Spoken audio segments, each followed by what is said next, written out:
Magandang hapon po. Kami po'y nasa summit na po ng Mount Tagpo.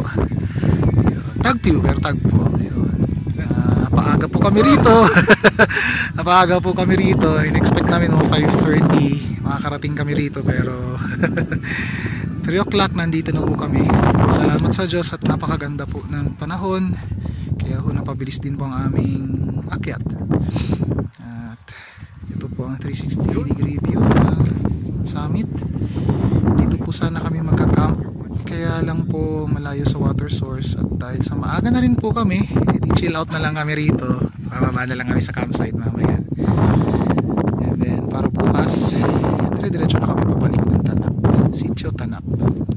Yan po, sa baba po makikita po natin ang kabuuan ng Kibungan.